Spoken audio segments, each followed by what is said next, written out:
tiba-tiba harus harus apa namanya, harus pakai alat bantu dengar.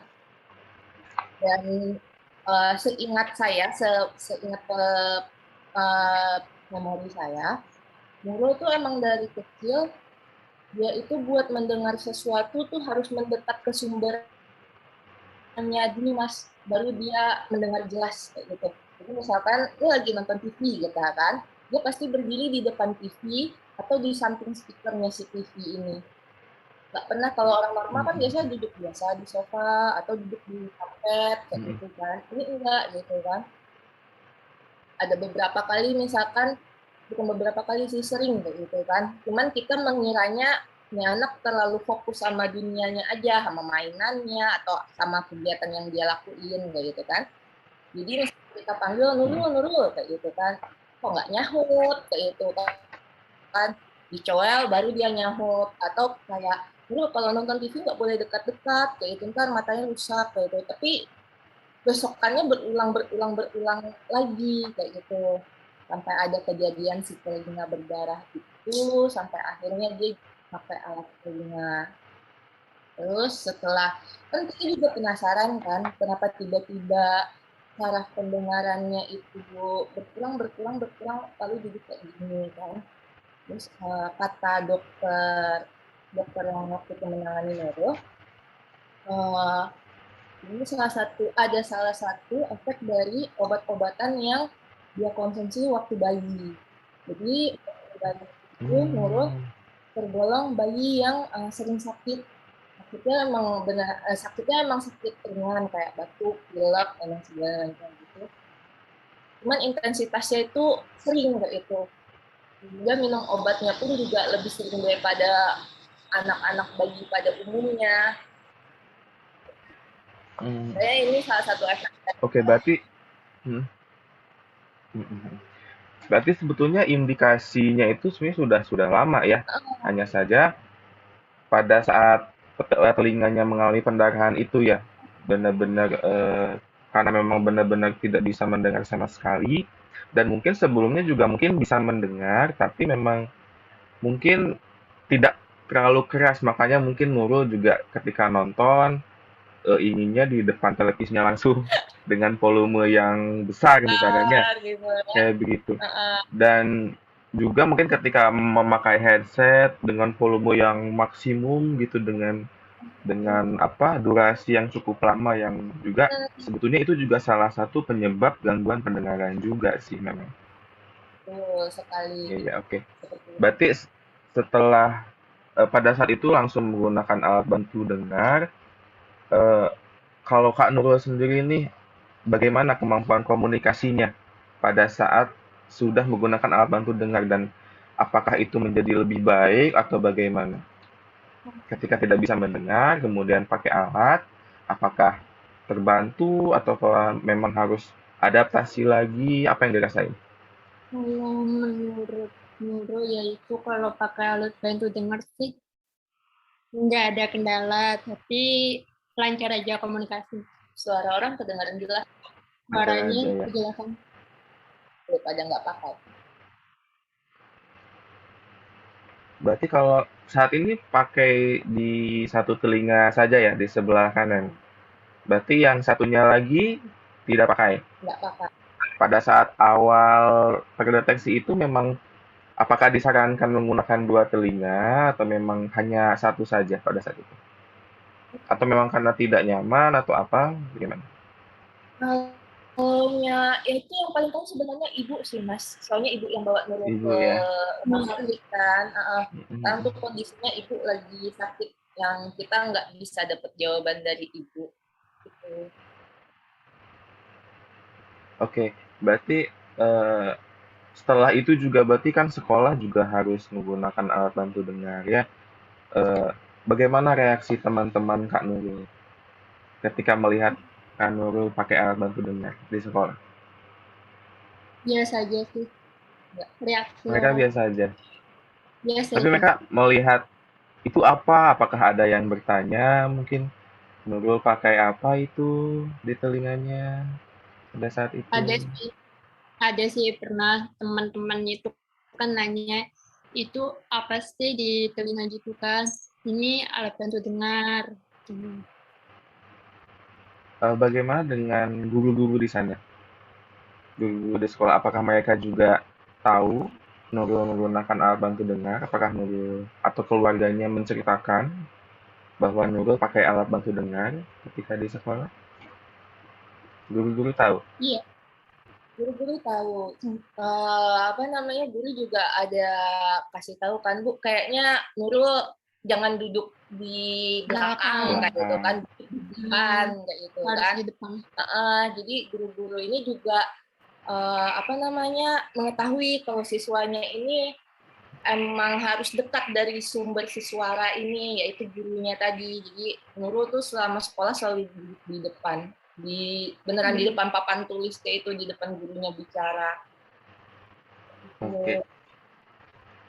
Pernah mengalami bullying nggak semasa SD? Karena itu kan pada saat pertama kali menggunakan alat bantu dengar dan yang tadinya tidak memakai kemudian pakai kan? Apakah bullying itu juga dirasakan pada saat sekolah dasar, Kak Nur? Bullying ada sih. Itu dalam bentuk seperti apa bullying? Kalau boleh tahu.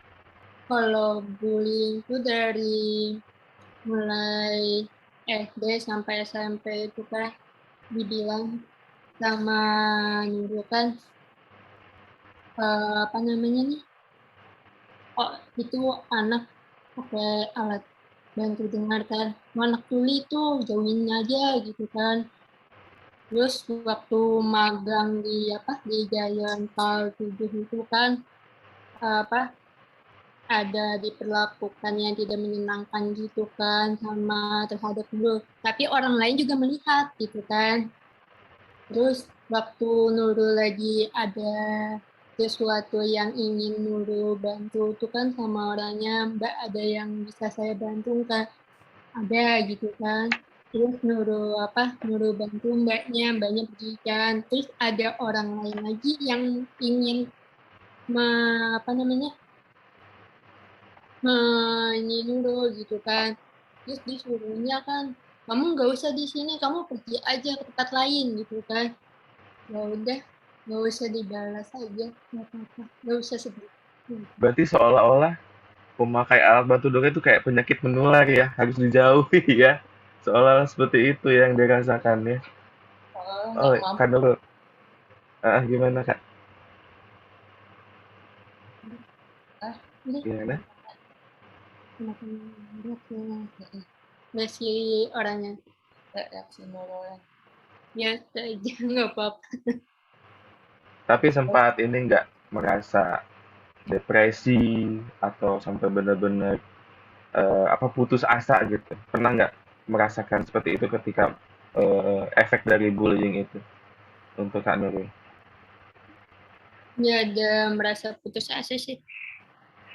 Tapi malah ingin menunjukkan ya bahwa saya juga bisa gitu walaupun saya punya keterbatasan ya. Oke, Kak Nurul boleh tahu nggak eh, perlakuan tindakan bullying seperti apa yang paling parah yang pernah didapat? Yang paling parah gitu yang benar-benar. Yang paling Yang paling sakit hati itu, yang paling sakit hati itu diomongin orang anak tuli. Terus yang pas waktu SMK itu kan upacara kan, itu ada teman-teman Nurul yang nggak suka sama Nurul kan, disuruhnya Nurul pindah ke lain. Apalagi di dalam kelas itu nggak kayak nggak apa ini nggak mau lihat Nurul atau apa. Nurul duduk di depan, dia di belakang, malah dia apa aja dilemparnya gitu kan. Padahal nggak salah apa-apa kok, nggak ada masalah sama orangnya. Sampai orangnya itu kan yang Nurul ceritakan kan sama mama kan, dari kelas 1, kelas 2 sampai kelas 3 SMK kan, Nurul ceritakan apa yang terjadi di sekolah gitu kan. Terus Nurul bilang ada orang yang apa yang bullying sama Nurul nih. Terus Nurul cerita panjang sama mama. Terus pas keesokan harinya, pas jam istirahat itu mama ke sekolah Nurul ke SMK. Terus mama berhadapan sama kepala sekolah gitu kan. Jadi mama tuh apa namanya menceritakan apa yang terjadi sama anaknya di sekolah gitu kan. Terus tahu-taunya pas keesokan harinya itu orang yang pelakunya itu dikeluarkan dari sekolah. Sampai begitu ya sebetulnya. Berarti sempat melapor juga berarti ya, guru berarti tahu ketika ada tindakan bullying itu ya. Dan Kak Nurul juga langsung menceritakan tersebut kepada orang tua berarti ya. Supaya ya setidaknya mungkin untuk mendapatkan solusinya seperti apa yang terbaik. Kalau Kak Zahra sendiri tahu bahwa Nurul mengalami bullying sejak sekolah, sempat cerita nggak pada Kak Zahra? Jadi si Nurul kan saya satu-satunya saudara perempuannya kan. Jadi kalau misalkan dia kenapa-napa, dia selalu cerita itu secara langsung ataupun by telepon kan dia cerita. Jadi terkadang kalau misalkan saya tahu gimana gimana apa namanya struggle-nya dia, bertahannya dia di antara semua keadaan yang ada itu. Jadi ketika dia menangis atau ketika dia cerita panjang lebar kayak itu kan, ya udah dengerin aja dulu gitu kan. Apa cerita lengkapnya di sana, gimana perasaannya dia sewaktu kejadian itu. Ini cerita semuanya. Oke. Selain di sekolah, Kak Nurul juga mendapatkan perlakuan bullying nggak selain di sekolah? Baik itu di lingkungan mungkin, di lingkungan Kalau rumah tempat tinggal. di rumah maksudnya nggak ada sih. Nggak ada ya berarti ya. Berarti hanya perlakuan tersebut hanya didapat ketika di sekolah berarti ya.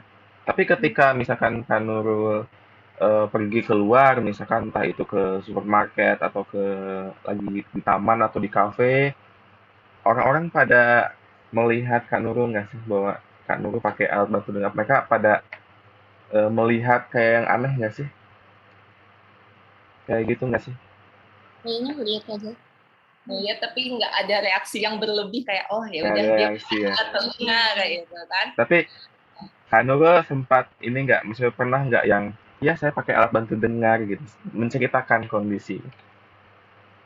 Kalau kondisinya baik sih. Saya nggak menceritakan ke orang kayak misalkan dulu ketemu temen Nurul kan ini aku pakai alat bantu dengar.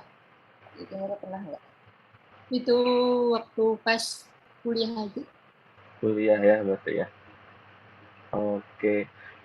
Berarti eh, semasa kuliah sendiri sempat mengalami bullying nggak? Kalau dibullying nggak pernah sih. Pas kuliah Nggak nggak pernah. ada. Nggak ada. Oh, kuliah berarti lebih baik ya berarti ya. Dan Hmm. sudah bisa berdamai juga mungkin ya dengan kondisinya. Oke, memang sebetulnya banyak sekali anak-anak yang mengalami bullying semasa di sekolah. Mungkin tidak hanya anak yang mengalami disabilitas ya, bahkan anak yang dengan kondisi normal sendiri, bullying itu sangat-sangat ada gitu loh, apalagi kepada orang-orang yang memiliki perbedaan gitu. Apalagi untuk khususnya di sini adalah anak yang mengalami gangguan pendengaran, di mana dia memiliki keterbatasan komunikasi. Atau mungkin cara mereka berbicara juga sedikit berbeda dengan orang dengan pendengaran normal. Entah itu dia agak sengau atau agak cadel atau tidak terlalu jelas dan mungkin ketika ada perbedaan itu tuh selalu menjadi bibit-bibit perlakuan bullying kepada kepada anak tersebut. Dan di sini kalau saya lihat memang dari sisi keluarganya juga yang menguatkan ya. Dan di sini juga Kak Zahra sebagai selalu menjadi pendengar kepada Nurul gitu.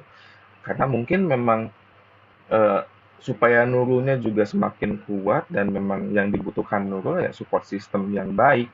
Baik itu dengan tindakan nyatanya dari ibunya yang tadi diceritakannya kemudian dari Kak Zahra juga yang selalu mendengar, karena mungkin bisa lebih terbuka juga mungkin ya kepada Kak Zahra, karena kadang kepada orang tua mungkin agak sedikit canggung apa gimana gitu, tidak segamblang menceritakan ke saudara perempuan karena mungkin sesama perempuan juga ya.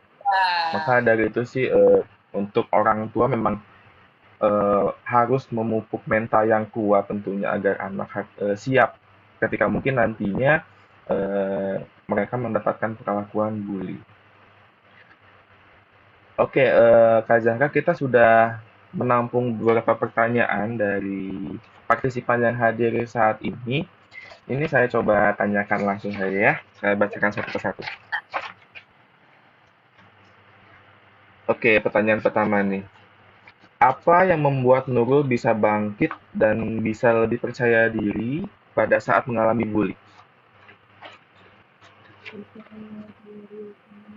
Nurul habis dibully nih, habis itu Nurul kuat lagi nih. Apa yang bikin Nurul kuat menghadapi lagi apa yang bikin Nurul kuat? Hati yang bikin Nurul kuat tuh dukungan sih, dukungan dari keluarga dan juga kakak. Begitu ya. Kalau dari Kak Zahra sendiri, kira-kira apa nih yang di titik mana ketika Nurul mengalami bully, dia bisa bangkit kembali dan semangat kembali? Sebenarnya kan Mas, kalau yang saya lihat dari Nurul, SD, SMP, SMA, SMK, kuliah, magang, sebenarnya orang-orang yang melakukan bullying ini pasti ada aja kayak gitu kan, entah berapa orang atau satu dua orang kayak gitu kan. Dan itu bukan hal yang bisa kita cegah atau kita kontrol kayak gitu kan. Jadi satu-satunya yang bisa saya lakukan adalah menguatkan Nurul gitu. Jadi misalkan dia tiba-tiba nelfon bilang, Pak ini di tempat magang masa Nurul dikucilkan, masa Nurul dipanggil tuli kayak gitu kan. Terus saya bilang aja, ya udah Nurul kan di sana tujuannya buat magang kayak itu, ya udah magang aja kayak itu kan. Lakukan apa tugas Nurul di sana, tugas Nurul tuh apa aja lakukan. Orang-orang yang ngatain Nurul tuli, orang-orang ngucilin Nurul itu nggak usah dihiraukan. Maksudnya kayak apa ya, omongan orang-orang kan nggak bisa kita kontrol ya Mas, yang bisa kita Betul, kontrol kuatnya hati kita aja diri kayak kita. ya udah gitu kan, mau apapun omongan kamu ya udah itu kamu aja kayak itu. Saya tetap fokus sama hidup saya harus ini, job desk saya harus selesai sebelum jam segini biar bisa pulang kayak itu. Itu aja sih Mas. Begitu. Ya Bet- buat belajar kayak ayo fokus ke diri kamu, ke tujuan kamu mau apa hari ini kayak itu kan. Jangan kalaupun ada omongan-omongan miring atau omongan-omongan nggak enak itu jangan dimasukin ke hati kayak gitu kan. Orang tuh kadang iseng aja mulutnya, nggak tahu Betul. nyakitin hati kan. Setuju. Gitu kan. Berarti memang yang dilakukan adalah keluarga tidak berusaha untuk mencegah karena mungkin keluarga tidak setiap saat ada di sisi Nurul ya. Tapi yang dilakukan keluarga adalah bagaimana Nurul supaya kuat. Nurulnya dulu, pondasinya dulu Nurul yang kuat supaya dia tidak goyah lah ketika mendapatkan perlakuan bullying. Oh ya sudah gitu dengan berarti bisa berdamai dengan dirinya sendiri gitu, perasaan dirinya sendiri. Ya mungkin satu kali dua kali mungkin butuh bercerita dan Kak Zahra yang selalu ada ya mendengar keluh kesah Nurul seperti itu ya berarti. Ya, Oke, pertanyaan kedua nih. Nurul dari TK sampai SMA apa sekolah normal atau ada sekolah berkebutuhan khusus? Dan bagaimana cara beradaptasi di sekolah tersebut? ini saya apa Nurul yang menjawabkan? Boleh dari Nurul, kan Nurul boleh, atau dari Kak Zahra juga boleh. Nanti menambah. Adaptasi di lingkungan sekolah gitu kan. Itu kalau di sekolah itu kan banyakkan teman, tapi sebagian teman itu kan apa namanya, ada yang sebagian yang mau sama Nurul, kita mau pergi ke kafe atau ke masjid atau kemana gitu. Itu aja sih lingkungan. Tapi kalau lingkungan yang lain enggak. Saya boleh tambahin Boleh, ya Mas, silakan. biar lengkap jawabannya. Jadi Nurul itu emang pas awal-awal pakai alat pendengaran sempat ada, saya ingat banget tuh sempat ada obrolan apa anak ini disekolahin ke sekolah khusus ya kayak itu kan, sama ada diskusi itu antara ibu sama bapak kayak itu kan. Cuman akhirnya mereka sepakat buat Nurul di sekolah biasa, sekolah umum biasa, karena beranggapan cepat atau lambat Nurulnya harus adaptasi sama lingkungan yang biasa kayak itu kan. Jadi sepakatlah ibu sama bapak buat menyekolahkan Nurul SD, SMP, SMK, kuliah semuanya di sekolah umum biasa. Terus buat keseharian, jadi kalau misalkan guru-guru tuh kita bilang, Bu, ini anaknya pakai alat telinga, nanti mungkin dia duduknya di depan ya, Bu, kayak gitu kan. Jadi selama sekolah dia duduk di depan, buat berteman tadi Nurul udah sempet cerita juga kan, ada yang mau berteman, ada yang enggak, kayak gitu kan. Tapi kebetulan anaknya kayak, oh ya udah kalau misalkan banyak teman, ayo, kalau nggak ada teman ya saya bisa sendiri kayak Nggak gitu apa-apa, kan, nggak nggak masalah kayak gitu kan. Jadi karena anaknya juga enak kayak itu kan, nggak tergantung lingkungan, oh harus punya teman banyak kayak gitu kan. Jadi nggak kenapa-napa semuanya. Karena Adaptasi. ini juga menjadi banyak pertanyaan juga mungkin bagi beberapa orang tua yang mengalami gangguan pendengaran. Apakah saya harus menyekolahkan anak saya di sekolah berkebutuhan khusus atau memang saya memilih sekolah umum? Tapi tentunya juga pertimbangan tersebut harus melihat kondisi anak juga ya. Dimana kalau Kak Nurul di sini kan komunikasinya juga lancar. Sedangkan mungkin untuk anak dengan gangguan pendengaran tentunya harus punya basis dulu ketika masuk ke sekolah umum. Dan salah satunya adalah itu tadi kemampuan komunikasi, kemudian juga kemampuan dengarnya juga. Nah, di sini kan juga kemudian tadi keluarga juga selalu menjelaskan keadaan Nurul kepada guru-gurunya, kepada sekolah bahwa Nurul memakai alat bantu dengar dan mungkin ketika dia duduk di belakang mungkin akan sedikit kesulitan. Makanya keluarga juga sudah memberitahu supaya Nurul duduk di depan, tidak di belakang. Seperti itu ya. Oke. Pertanyaan selanjutnya, bagaimana Kak Nurul membangun kepercayaan diri dan kepercayaan diri anak Kak Nurul ketika anak mulai sadar bahwa dia berbeda dengan lingkungan sekitarnya? Gimana tuh Kak Nurul? Berarti ketika Kak Nurul menyadari bahwa Kak Nurul berbeda dan bagaimana Kak Nurul bisa membangun kepercayaan diri bahwa memang ya sudah saya memang berbeda gitu. Gimana tuh? Tips PD-nya nih supaya PD itu kayak gimana sih? Ini karena belum panas aja, biasanya kalau mesinnya udah panas nih PD-nya berlebih-lebih nih. Gitu ya. Jadi biasanya tuh kita tuh selalu dukung apapun yang dia mau, apapun yang dia mau capai, kita selalu dukung 100%. Jadi misalkan kayak Nurul mau ini kayak itu kan, oh ya udah lakuin kayak itu kan, tapi kita enggak kayak gimana ya, enggak menuntun kayak gitu, kita ngasih step-stepnya, dia harus lakuin itu semuanya kayak itu. Jadi misalkan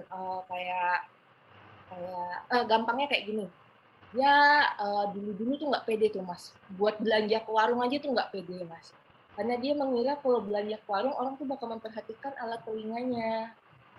Sampai suatu hari dia bilang, Pak Nurul mau coklat dong katanya. Oh ya udah, ini uang, jalanlah sendiri sana ke warung kayak gitu kan. Terus dia bingung gimana caranya temenin gitu kan. Ke warung aja kan biasa kan, ke warung sudah sama Kak Eja gitu, ya udah pergi ke warung. sama sistemnya kayak itu kan, pergi ambil coklat bayar kayak itu kan penjaga warung nggak nanya kamu punya alat telinganya 1 apa 2, nggak nanya itu kan, nanyanya si coklat tadi itu kan yang kamu mau gitu. Dari sanalah mulai kita latih apa yang kamu mau, apa yang gimana cara mencapai apa yang kamu mau itu kayak itu. Dari sana mulai Kak, Nurul mau les masak kayak itu. Oh ya udah kayak itu kan di mana tempatnya. Bisa nggak pergi sendiri? Bisa gitu. Oh ya udah. Udah jalan aja dia sendiri atau kayak Kak Nurul mau beli ini ke supermarket. Oh ya udah, bisa nggak? Bisa. Tapi order Gojek aja gitu kan. Ditemenin aja, Nurul bisa kok sendiri katanya. Sampai di tahap itu dia udah bisa. Wah, amazing juga sih Mas itu. Karena memang ya kita sendiri ya terkadang memang overthinking gitu ya, khawatir berlebih duluan nih sebelum melakukan sesuatu, pada ketika dijalani ya sudah, ternyata tidak terjadi apa-apa gitu. Dan ketika misalkan dalam hal ini Kak Nur, ketika memang ada yang bertanya, "Oh itu pakai alat?" Oh ya sudah, saya pakai alat, iya betul gitu. Tapi ya saya tidak, ya saya perlu ini untuk bisa mendengar gitu, ya itu saja. Karena mungkin ketika mereka melihat gitu alat bantu dengar itu apa sih gitu ya. Mungkin karena mereka tidak tahu ya. Penasaran mungkin Penasaran. Itu apa, belum pernah lihat atau jarang lihat gitu kan. Jadi sebenarnya mereka penasaran, nggak bermaksud buat beli, enggak, cuma penasaran itu apa gitu kan. Kalau misalkan ada orang tanya kayak gitu, bilang aja ini alat bantu dengar. Udah, itu aja. Mereka nggak bakal penasaran lagi kayak itu. Dan nggak semua orang kok ngebully kita gitu. Sama percaya ke anaknya Mas. Kalau anak ini mampu mengerjakan apapun. Iya, berarti selain ya kepercayaan diri anak juga, kita juga harus percaya bahwa anak juga mampu untuk melakukan itu ya, untuk bisa menghadapi itu semua, gitu ya. Oke, pertanyaan selanjutnya nih, ini dari orang tua. Anak saya yang pertama pakai alat bantu dengar juga, sama seperti Kak Nurul. Dia sekolah di sekolah umum kelas 4. Pertanyaan saya, sering tidak Nurul mengalami kesulitan dalam berkomunikasi, terutama di lingkungan sekolah, dan bagaimana cara mengatasinya? Mengatasi di sekolah itu waktu SD, cuman lancar aja komunikasi, nggak ada kendala sih. Berarti ketika di sekolah sebetulnya tidak ada kesulitan ya, karena itu tadi ya, karena keluarga juga sudah di settle duluan gitu, bahwa pertama dengan duduk di depan ya, kemudian juga menjelaskan kepada gurunya bahwa Nurul menggunakan alat bantu dengar, sehingga mungkin ketika berkomunikasi dengan Kak Nurul juga gurunya tidak berbicara dengan cepat, misalkan seperti itu ya. Berarti memang ya itu tadi sih, untuk orang tua yang bertanya mengenai pertanyaan ini, eh, itu tadi sih, keluarga harus harus apa? Keluarga juga harus menceritakan terlebih dahulu kondisi anak, kemudian posisikan anak juga duduk di depan, supaya anak juga bisa mendengar dengan jelas apa yang disampaikan oleh guru ketika di sekolah ya. Oke, pertanyaan selanjutnya. Jika sedih dan mengalami kesulitan, apa yang Nurul lakukan untuk kembali semangat?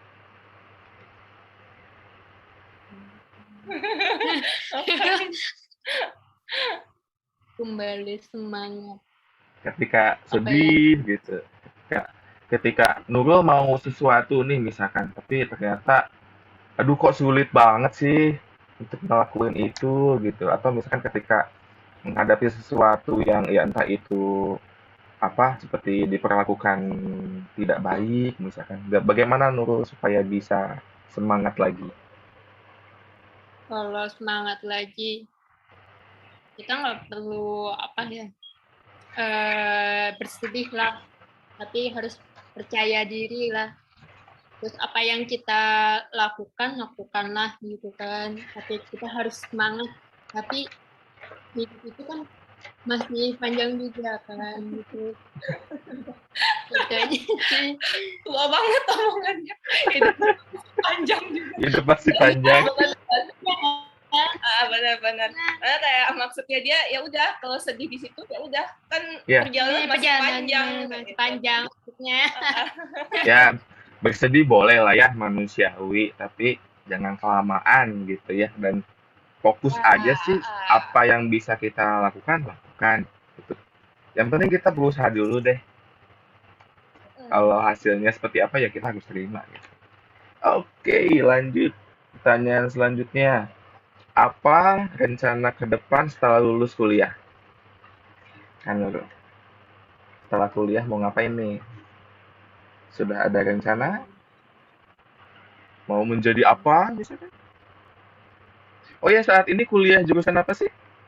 Saya lupa nanya. Jurusan ilmu administrasi bisnis. Ambil Administrasi bisnis, jurusan manajemen keuangan. bagian manajemen keuangan. Nah, sudah ada ini kan sudah semester akhir nih, sudah menuju lulus. Setelah lulus mau ngapain? Semester terakhir, semester 8. Semester 8 ya. Nah, kalau udah lulus nih, rencananya apa kan dulu? Sudah ada misalnya gambaran yang sudah terbayang mau ngapain? Apa mau kuliah lagi mungkin? Ya, atau bantu bapak boleh. Jadi kebetulan keluarga kita kan keluarga dagang kan Mas. Jadi ilmunya dia mungkin kepakai itu buat nanti nerusin salah satu. Melanjutkan usaha bapak kan. Terus juga buat keseharian dia sekarang karena ini kan tinggal skripsi aja kan Mas, cuma satu kelas terakhir aja, jadi banyak waktu kosongnya. Jadi buat waktu kosongnya itu saya selalu suruh dia tuh buat ayo pergi ke toko, ketemu banyak orang kayak itu kan. Makanya kayak belajar buat berkomunikasi sama orang juga gitu kan, ngobrol sama orang yang nggak kita kenal kayak itu kan. Atau kayak nggak semua orang yang kita temui itu menakutkan gitu. Banyak orang welcome yang hangat-hangat lainnya yang menerima, oh ya udah kamu seperti ini, tapi kita karena ngobrol lancar, kamu bisa dengar apa yang saya bilang. Jadi ya udah mengajarkan kalau ketakutan bullying dia yang dulu-dulu tuh kedepannya semakin dia pintar menyikapinya itu nggak semenakutkan atau nggak bikin dia trauma yang Oke. Ini pertanyaan selanjutnya. Kalau misalnya anak memakai alat bantu dengar, apakah akan maksimal pendengaran sama bicaranya? Ya ini Nurul buktinya lancar ya komunikasi dan bicaranya. Cuman saya sedikit menambahkan, apakah anak yang memakai alat bantu dengar itu bisa lancar bicaranya? Tentunya pertama yang harus kita lihat adalah usia terdeteksi anak.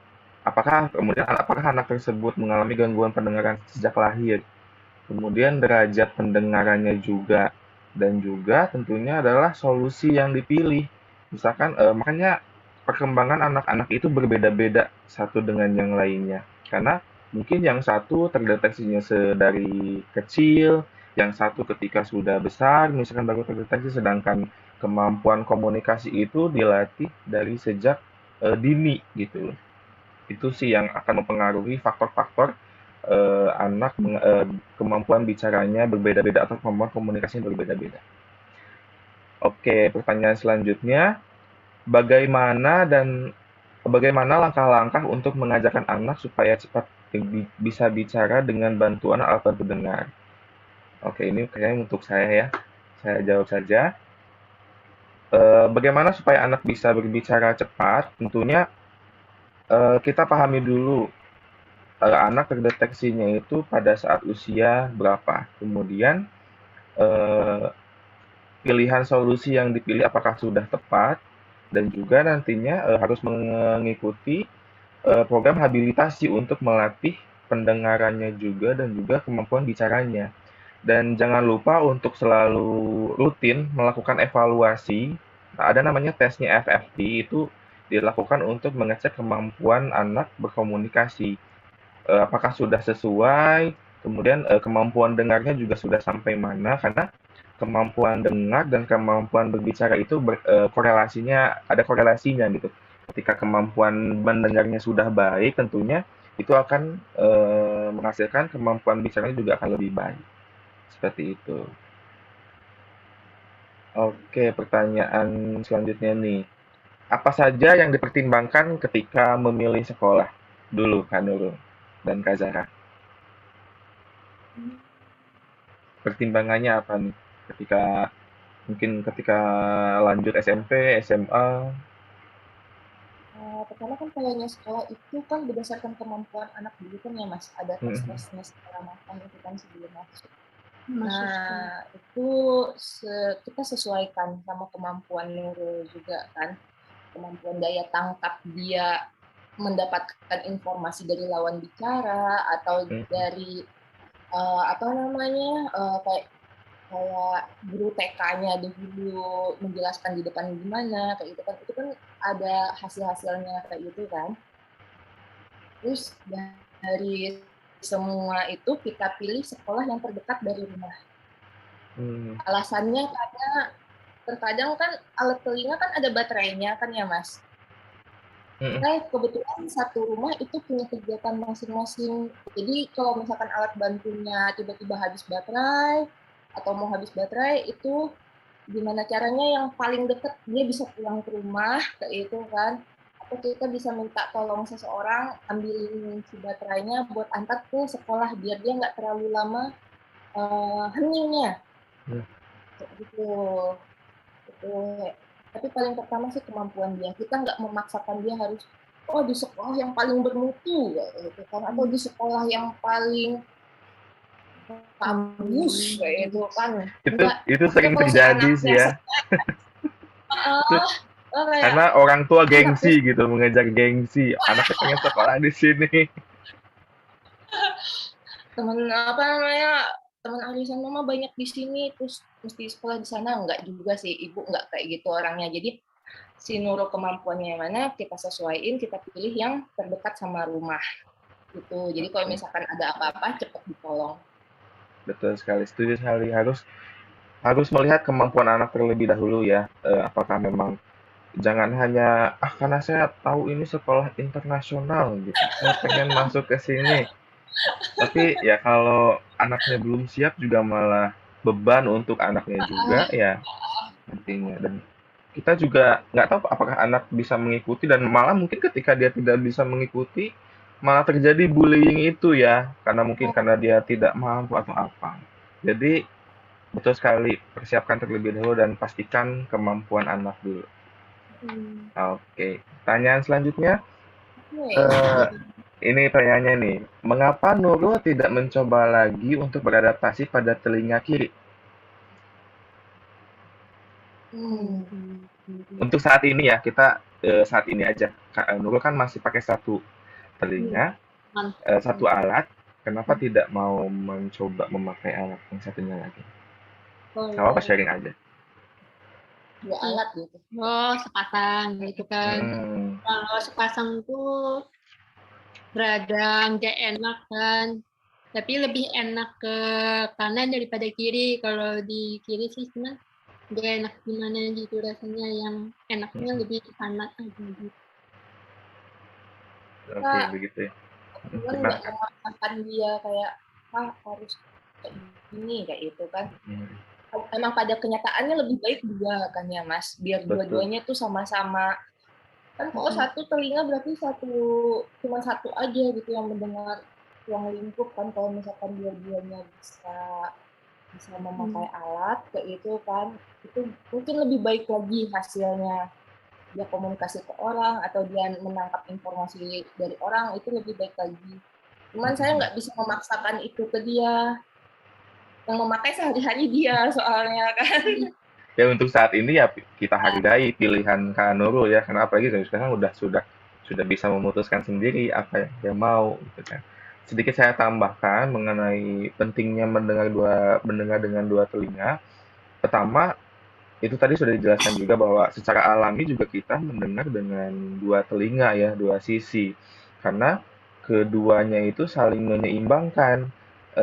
Begitu juga dengan alat bantu dengar, dengan 2 alat bantu dengar juga kemampuan kita mendengar juga akan lebih baik tentunya.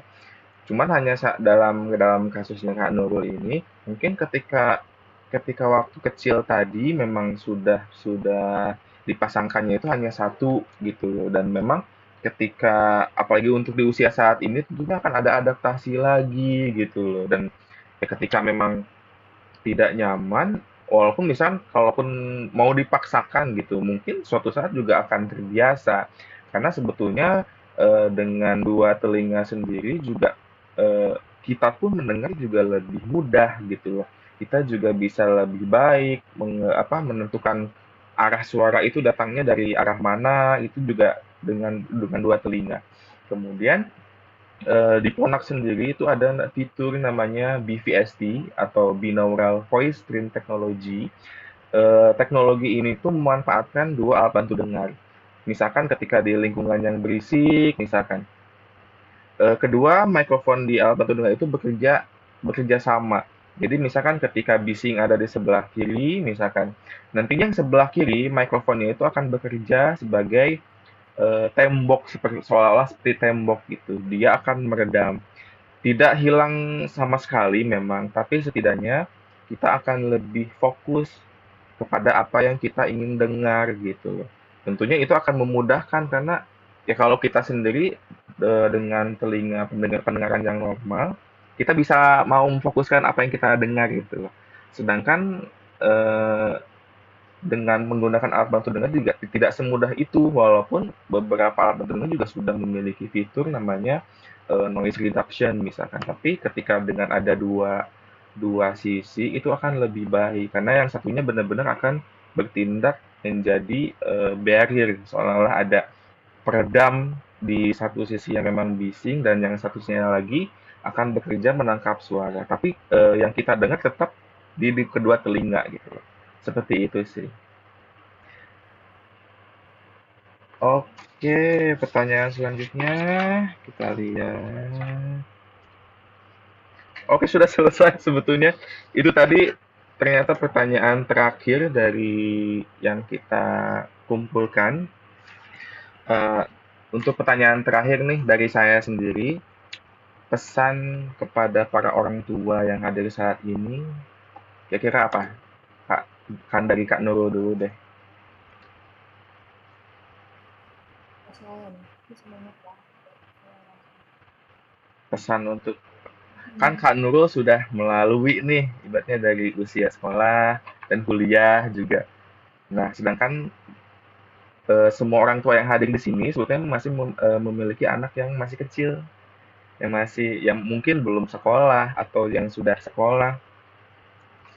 Kak Nurul ada nggak pesan-pesan kepada para orang tua? Kalau pesan-pesan sih, jangan pernah putus asa, jangan pernah menyerah, terus fokus pendidikan, terus untuk mencapai cita-cita apa yang ia inginkan, bisa membanggakan orang tua, bisa percaya diri lagi. Semangat lah. Semangat ya. Oke, kalau dari Kak Nurul, Kak Zahra, sorry. Apa? Kalau dari saya, apa namanya, ibu bapak di sini kayak itu, saya walaupun bukan saya orang tua Nurul kayak itu kan, tapi saya tahu semua cerita bully-bully atau perlakuan yang nggak enak dari semasa Nurul SD sampai dia magang, sampai dia hari ini kayak gitu kan. Uh, uh, ini cuman sekedar saran aja kayak gitu kan. Jadi yang harus kita kuatkan dulu anaknya dulu kayak gitu kan. Kita harus tanamkan ke dia, kamu bisa, kamu bisa kok kayak orang biasa kayak gitu kan. Punya alat pendengaran tuh bukan berarti kamu lemah, bukan berarti kamu nggak mampu, kamu bisa gitu. Tanamkan rasa percaya sama dia.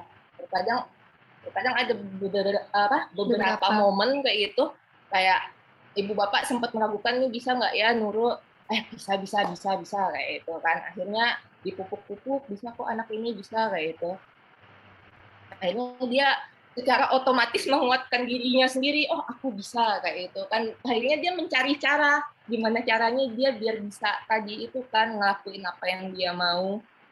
Terus juga kan kalau boleh jujur kayak itu kan kita punya umur masing-masing yang nggak tahu sampai kapan kayak itu kan. Suatu hari nanti saya bakal meninggal atau ibu bapak juga bakal pergi kayak gitu kan. Dengan saya mikirnya saya nggak mau kalau misalkan nanti kami uh, meninggal atau ibaratkan kami udah apa namanya udah nggak bisa ngurus-ngurus, dia harus bisa hidup dengan hidupnya sendiri. Dia bisa melakukan apapun tanpa ketergantungan orang lain. Dan dia nggak perlu khawatir orang ngomong A, B, C, D kayak gitu ya. Ngomongan apa, dia harus fokus dengan kayak, ayo kamu mau apa yang mau kamu tuju, misalkan kayak sekolah, oh mau SMK apa SMA, oh mau SMK, oh ya udah kayak itu kan. Oh kayak terkadang tuh pencapaian-pencapaian kayak itu bikin dia semangat lagi kayak itu. Oh iya, ini tujuanku nih, ini yang mesti dicapai nih kayak itu kan. Buat orang-orang apa namanya anak-anak yang melakukan bullying itu mungkin sebenarnya mereka nggak terbiasa dengan perbedaan. Mereka biasanya kayak oh ya udah yang sama ya udah kayak kami aja kayak itu nggak pakai alat pendengaran gitu. Mungkin kurangnya, saya nggak bisa bilang kurangnya sosialisasi, mungkin kurangnya pemahaman dari orang tuanya juga ke anak kan. Gak semua anak itu sama kayak itu. Bagaimana ketika kita melihat perbedaannya, melatih itu juga Iya. sih yang harus diajarkan pada anak ya, bahwa tidak semua orang itu sama gitu. Mungkin orang ini dia ya kita lihatlah dengan orang-orang yang katakan normal gitu ya. Mereka pun punya dengan keunikannya tersendiri gitu loh. Kenapa kita harus harus harus apa? Inginnya semua sama gitu.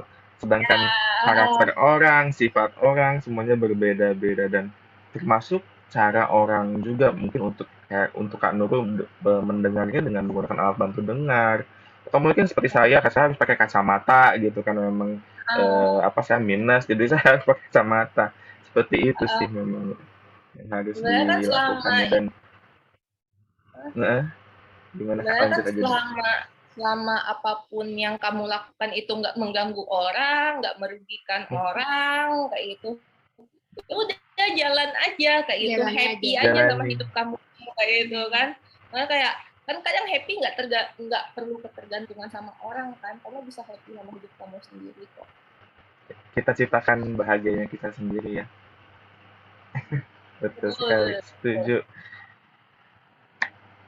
Poinnya bagus banget nih Bu, untuk orang tua yang hadir saat ini, bahwa keluarga termasuk orang di sekitarnya baik itu orang tua dan juga kakak, saudara atau saudara dari anak juga itu yang harus menguatkan. Tapi bukan berarti kita memanjakan juga supaya seolah-olah anak-anak ini tuh ringkih nggak bisa apa-apa gitu. Tapi kita itu kuatkan dulu anaknya karena nantinya juga yang kita inginkan adalah anak mandiri.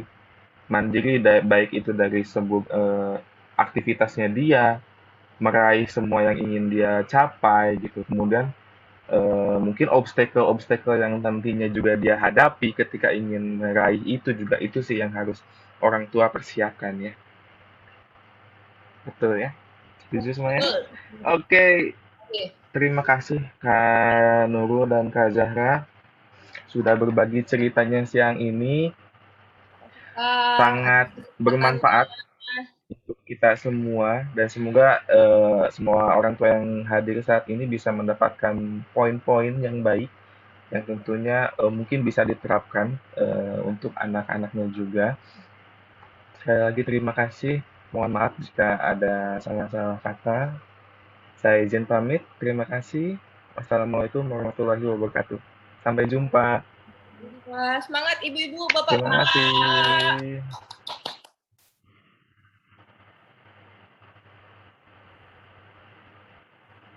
Boleh foto dulu ya? sebelum kita tutup, Ibu Bapak semuanya silakan nyalakan kameranya. Kita berfoto dulu.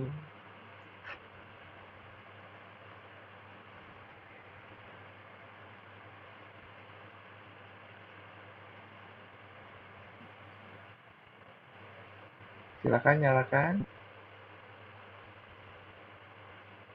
Yang belum menyalakan.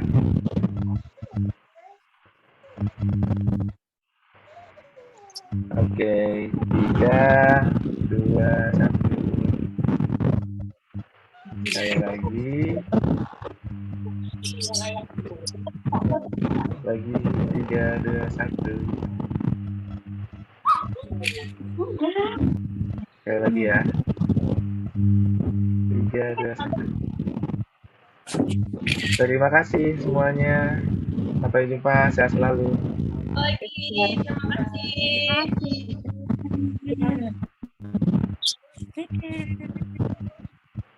Bang, halo.